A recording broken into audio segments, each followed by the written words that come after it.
Welcome back to Meet the Authors. So glad you could stay with us.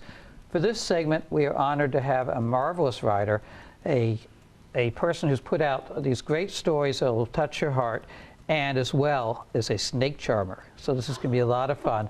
Andi Lehman, welcome to the show. Thank you very much. Nobody's called me a snake charmer before. I know, they just came to me, just like... They call me the snake lady. The children snake call lady. me the snake lady, but I like snake charmer. You like that, huh? Yeah. Let's put a name across the screen, Andi Lehman, and she is the author of these books, these Christmas Soup for the Soul. So hold up to the camera and tell us about this book and how you got started writing for Soup for the Soul. Okay, this book was released in October of this year. It is called The Wonder of Christmas, published by Chicken Soup for the Soul. I have a story inside it, which I could read a tiny little bit of it. Yeah, go right ahead. Read a little story. That'd be fun. We'll start right off with some reading. We'll give you a taste of the story. Now here, I thought you had a bookmark. I do have a bookmark right there. There we go. Well, no, it's right in front of it. One page. There we go. The story is called Potato Prayer.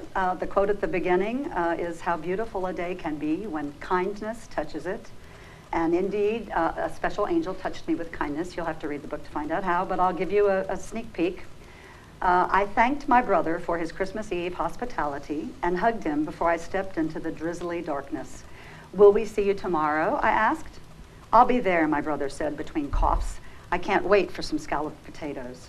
As I hurried to my van, cold raindrops pelted my face like icy tears. I hated to disappoint my sibling. The recent death of his wife already made the holidays difficult. Now he was fighting bronchitis and looking forward to a dish I hadn't even planned to serve. Laced with butter and minced onions, scalloped potatoes represented the ultimate comfort food in our family. But where would I find potatoes at 11 o'clock on the night before Christmas? And you'll have to read the story to find out where. It's so romantic. I love these Christmas, these Chicken Soup for the Soul stories. They're so much fun. Each one, I mean, I'm sure people, the audience have read, seen these chicken soup stories. They just bring your heart. They bring warmth to your heart. And everyone you read, oh, it's so nice. And you have to have a special talent. And Andi's got this talent because there are 4 different books. She's got stories in all of them, and they really can move you. So tell us about a couple more of the books, and then we'll go on to snake episodes. Okay, I'm excited to show you guys my snakes. Last Christmas, I was published in a book of Christmas miracles. Chicken Soup does a Christmas book every single year, and each time they do it, the proceeds go to Toys for Tots, which is a fabulous initiative by the United States Marine Corps, which benefits the children and gives them a toy and gives them a great role model of a Marine to look up to and to aspire perhaps to be like them with their values. And so last year, this one is in a pseudonym. I'm not going to tell you my name either, but there is a story about my husband in this one, and he asked to remain anonymous, so I had to use a pseudonym for this one. My Kind of America was published 2 years ago. These are all stories about what makes America special. Not only is she kind, but why is she my kind of America? And there is a story in this book as well that I have written. And this was a super, super popular book that came out last year, stories about the true spirit of our country. And then this one was the first story I published when I was encouraged by a couple of friends to try to write for Chicken Soup for the Soul. I actually write grants. I wrote a grant for the 154 acres that became the Arcabutla Nature Center up in Hernando, where I live. And they said, "You need to be writing for Chicken Soup. I think you would enjoy it." And I have very much. And this story was about a real live snake rescue. And that's why I brought the snakes. Volunteering. Well, let's hear about these. Let's see these snakes. You've got live snakes. Okay, the snake that I rescued, live snakes. The snake that I rescued was actually a speckled king snake, and my story is that I was deathly afraid of snakes. Oh. So a lot of people are. Oh, most people are. What I've discovered is most people really don't like snakes, and it's a shame because snakes are terrifically valuable to us. Yeah. They eat mice. Without the snakes to eat the mice and the rodents that we have, we would lose a good deal of our food. A base, so we really need our snakes. They eat more food as a species combined than all the other species that eat snakes together, so we really, really need our snakes. This guy actually was another rescue snake. The first one that came to us was a speckled king, and so is he. We still have the speckled king that is in this story. She is still alive 11 years later, but my son and my husband brought a snake into my kitchen. Looks just like this one, a beautiful Look how speckled beautiful king it snake. is. Oh, those are such lovely colors. This one's name is Legolas. I love it when their little tongues go out. They're actually smelling when they do that. People think they're trying to lick you and taste you, and they're not. That's the way a snake smells and learns about the world around him. He pulls that tongue back into his mouth, And he has a Jacobson's organ at the top of his head, and that organ processes the particles that are on his tongue, and it tells him what's around him. This snake was also a rescue snake, as was the first, but when my husband brought that snake into my kitchen, I was deathly afraid, and I took off out into the other room and was screaming, "Take the snake out." That snake actually had a broken back. Oh, and yeah. my son, because we did a lot of wildlife rescue, my son recognized there was something wrong with the snake, and he called me and said, "Mom, you have to come help this snake." And I said, "Oh, no, I won't. It's a snake. You put it back outside."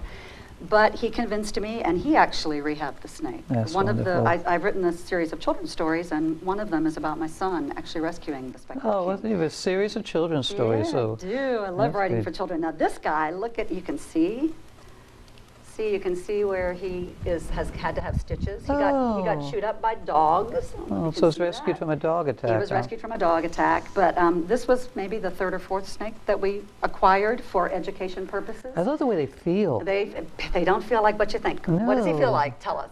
Oh, gosh. A rubber hose. A rubber hose, but not slimy. Not at all wet, slimy, no. And cold, because he's a reptile, so he's Yeah. cold-blooded. I have adored learning about snakes and learning about Yeah. how valuable they are to us, and then helping other people get over their fear of snakes. I Because- mentioned that my daughter had pet snakes, and she Yes. just loved to walk around with it, hanging around her neck, around her arm, and they were just really nice. One time it got away and Oh, no. wrapped herself around the pipe of the stove. We had a really hard time getting that snake out. What kind of snake did she have? I don't know the answer. You don't remember. You don't remember the kind of snake. Well, we have 10 at home now, and 10 these are. I do a snakes, lot of wildlife wow. education programs, and the snakes are the most popular of all the animals that I do. And you you feed them. They eat mice. They eat mice, and yeah. I do feed them frozen mice that I thaw out. I don't Yeah. want to have to kill anything live.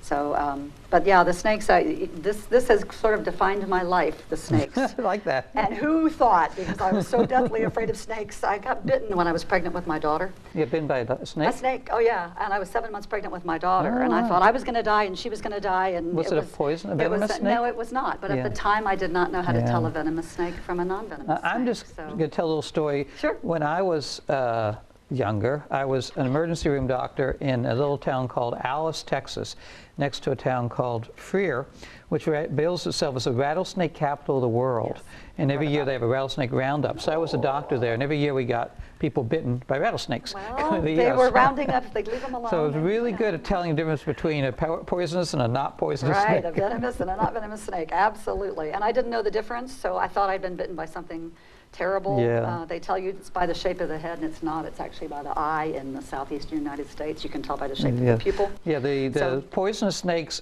have cat eyes, and non-poisonous snakes have round eyes. That's so correct, the you can pupil, tell. except for the coral snake. And you Yeah. guys, and here where you live, Yeah. in Ocean Springs, you do have coral snakes Hardly here. We don't any. have them up where Yeah. I am. Coral snakes But are different. then you have to know the red and black. Red friend touch and yellow, Jack, killer right, fellow, red and red yellow, touch killer black, fellow. venom You know black. all about your snakes. Yes. You have one more I can show you. Please, Please do. this book was published in 2015.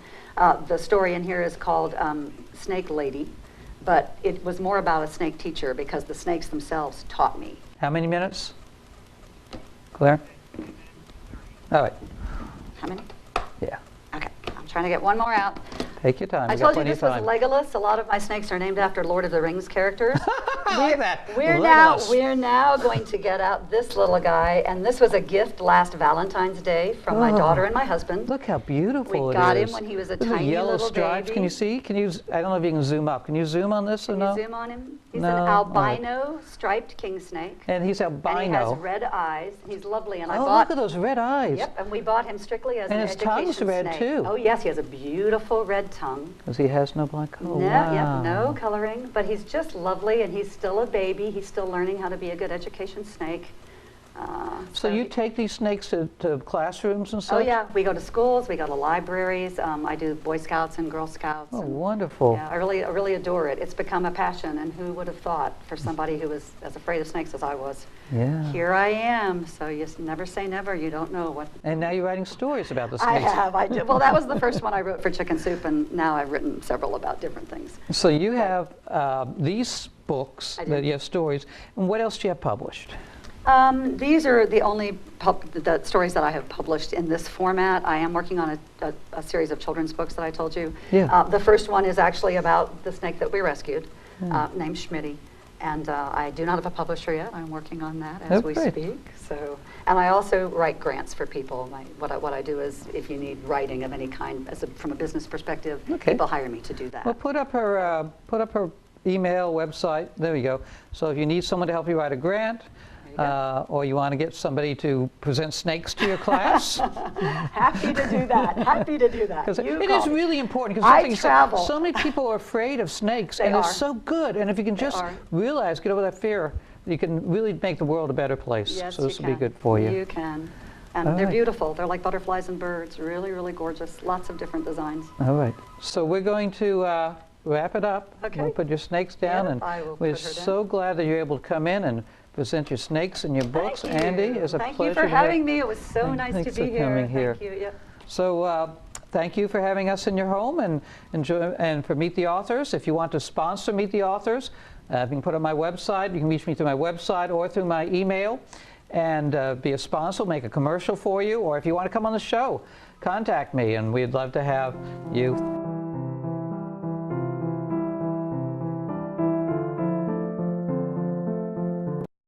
Imagine an era of renewed prosperity, underwritten by a job-creating economic stimulus, powered by abundant clean energy sources.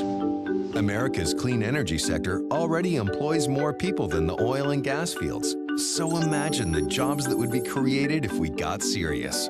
This is our future, America. This is the plan. Visit citizensclimatelobby.org. Working together, we can build a better, more prosperous future.